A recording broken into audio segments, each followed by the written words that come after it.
السلام عليكم ورحمة الله وبركاته. ازيكم عاملين ايه؟ يا رب تكونوا بخير. النهارده هنعمل عيش التورتيلا بشاورما الفراخ والخضار والفلفل زي ما انتم شايفين. خشوا بقى واعملوا لايك واشتركوا في القناة، اللي مشتركش في القناة يشترك. هنخش بقى نعمل خطوات العجن. معايا 4 كوبايات دقيق، معايا معلقتين لبن بودر، معلقة بيكنج بودر، معلقة ملح، معلقتين سكر، وبقلبهم. معايا كوباية لبن رايب ضربها في الخلاط، معايا معلقتين خل، ربع كوباية زيت، 4 معالق زيت. بقلبهم في بعض. دلوقتي هنعجنهم مع بعض. معايا نص كوباية مية، هحط كده تدريجيا واعجن فيها.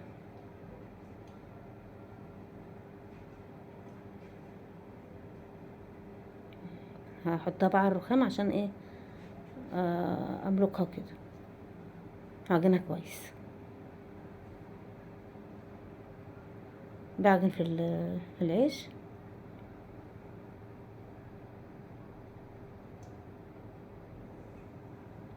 لحد ما يبقى زي ما انتم شايفين كده ينعم.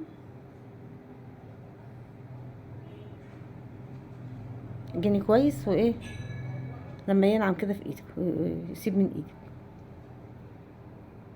انا بطريه شويه. ربع كوبايه ميه، حطيت ربع كوبايه ميه، كوبايه لبن رايب. معايا صينيه برشها بالدقيق. دلوقتي سبت العجينه ريحت قد نص ساعه، ودلوقتي بقرصها. هي مفيهاش خميره، انا حاطه معلقه بيكنج باودر.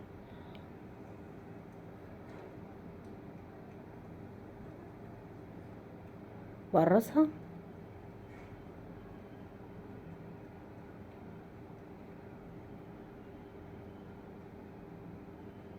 وهكمل انا. عملتهم 13 رغيف. بغطيها بقى كده بكيس مشمع واسيبها بقى تريح قد ايه، نص ساعه على ما اخلص شاورمه الفراخ. معايا كوبايه نص كيلو بانيه، ومعايا كوبايه زبادي، معلقه توم دقاه، وليمونه، مكعب شوربه، 7 بهارات، فلفل اسمر، بابريكا، معلقه ملح. وبقلبهم في بعض واسيبهم ساعه في التلاجة. معلقه خل ومعلقه زيت.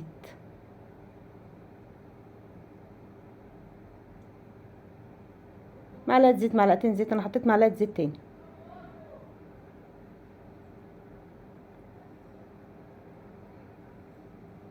مقطعه فلفلتين كده على جنب عشان ايه مش هحطهم دلوقتي. حطيت في الطاسه معلقه دي 3 معالق زيت، ودحتهم عشان احط شاورمه الفراخ. اعمل لها صدمه كده عشان ايه ما تخرخش الميه، تفرش الميه. وبقلبها بشوح الفراخ.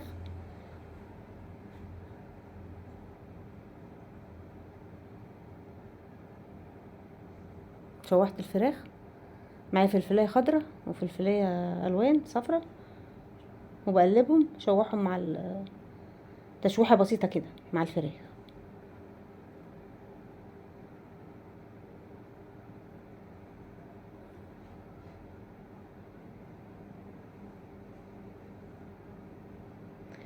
خفيفه في الصيف يعني ايه، احسن من الطبيخ وكده.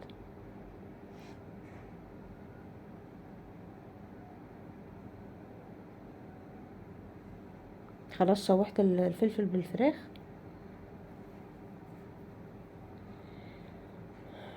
جيت هنا للعيش، العيش بفرده رشة دقيق بسيطة،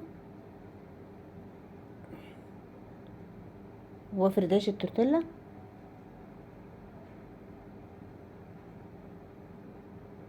من الوسط كده على بره، من النص على بره.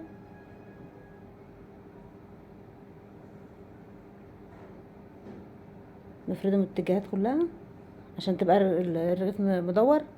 ورشة الدقيق عشان نفرد معاكي.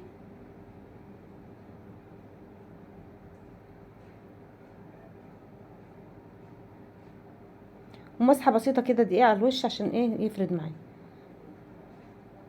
يعني ما تقلش الدقيق عشان يبقى طري كده وانت بتسويه.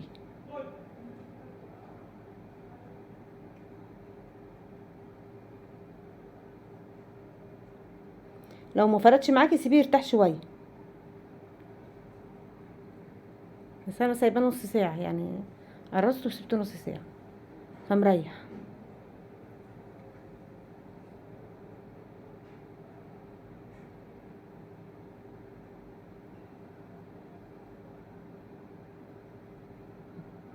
بفرده برده بايديا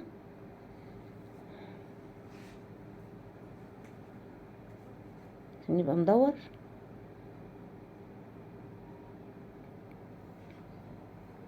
في ناس بتحط صينيه كده وتقطع العيش مدور، بس انا ايه بفرده يعني فرده كويس، ما تفرديه من كل الاتجاهات كده يبقى مدور. برضو بعمل في الرغيف التاني.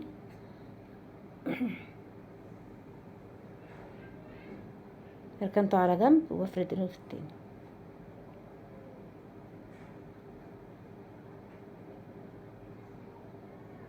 رشة الدقيق تخلي الرغيف يتدور ويبقى يعني سهل في ايدك.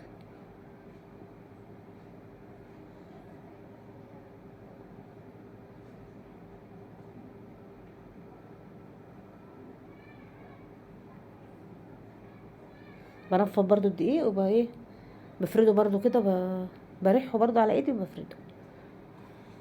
جيت هنا على النار على طاسه سخنه، طاسه صينيه كده مدوره، وحطيها واعملي عليها برضو، هينفع. ادور الرغيف بايدي كده، احوره بايدي.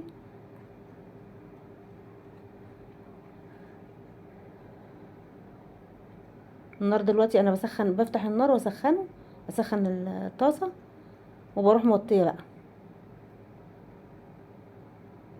عشان يديها لون ايه بسيط كده،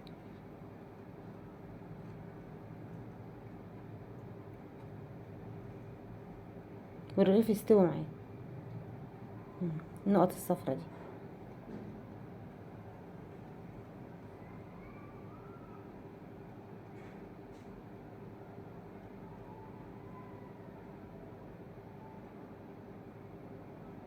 معايا فوطه في الصينيه، واروح بقى ايه اول ما بطلعه بروح الفاه في الفوطه عشان العيش يطرى. برضو بحط الرغيف التاني على قد الصينيه اللي عندك واعملي.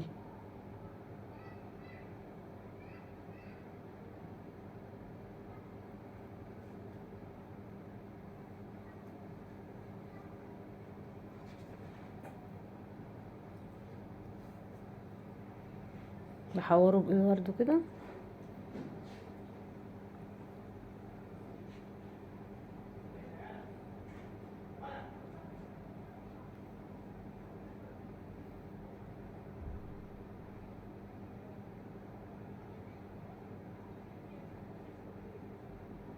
بقلبه.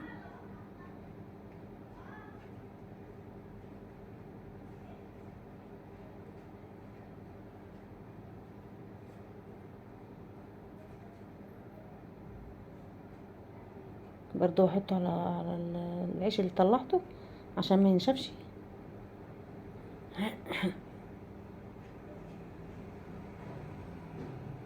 ابطط برضو العيش، افرده.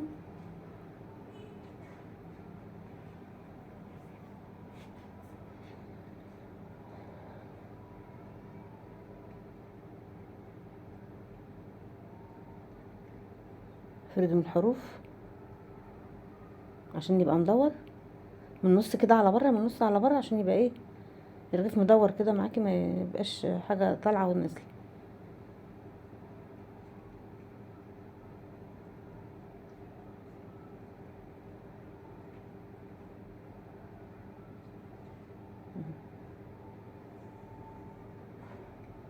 بروح برضه على ايدي واروح ايه حاطاه في الطاسه.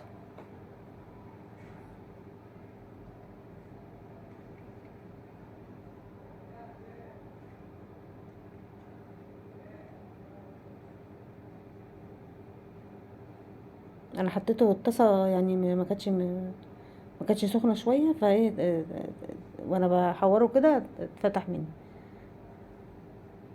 لازم الطاسه تبقى دافيه شويه.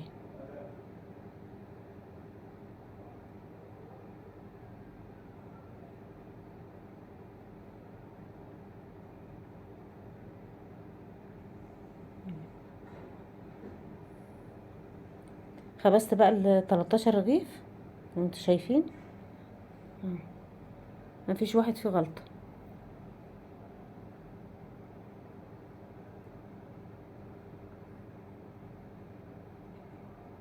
والله يا جماعه السندوتشات دي يعني غاليه بره وكده، اعملوها في البيت احسن.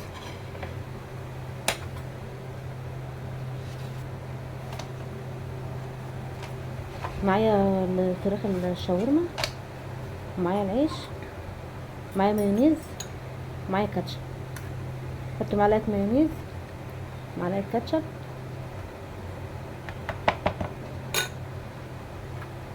لو عندك خيار مخلل حطي، لو عندك زيتون قطعي فيها.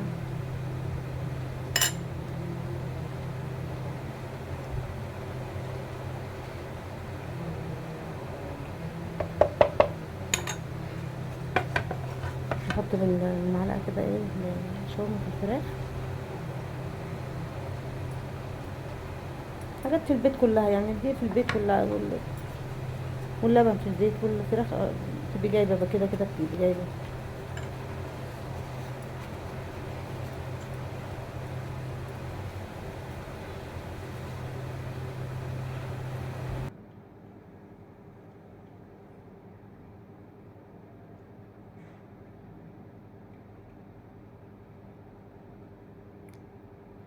نعمل سندوتشات الشاورما. معلقه كاتشب ومعلقه مايونيز.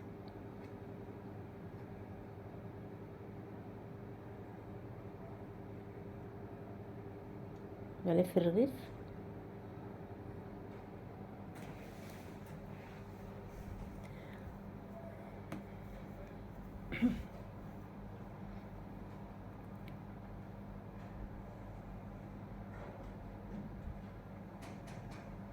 طبق الرغيف زي سندوتش كده.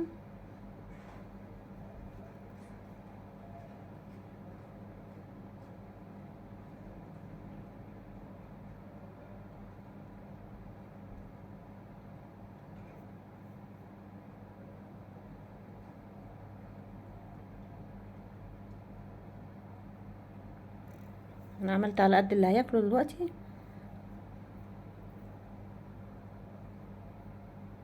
مع معلقتين زيت حطيتهم في الطاسه يسخنوا كده ويتقطعوا، واروح حاطه السندوتشات.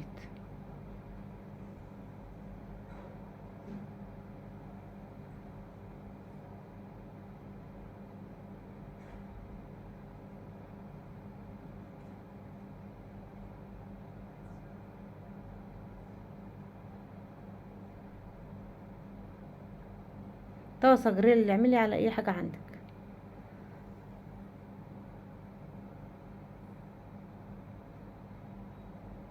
بدي لون للعيش السندوتشات.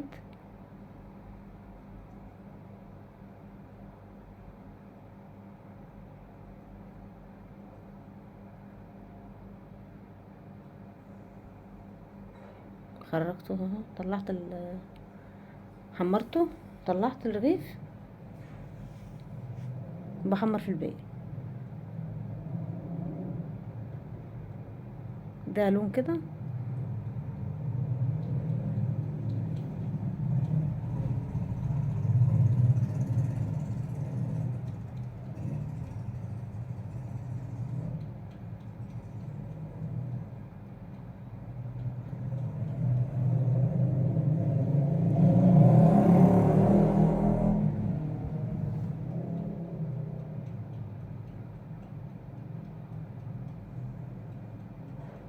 بقلبها على الناحيه دي وعلى الناحيه دي. قد التحميرة.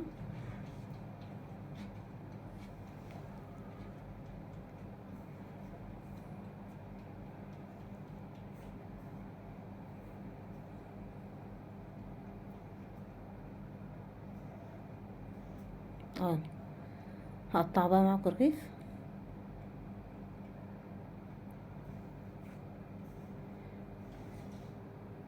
اهو زي ما انتوا شايفين. العيش اللي ما اتعملش سندوتش اهوت اللي خبزاه، شايفين. لو عجبكم بقى الفيديو حطوا لايك واشتركوا في القناة.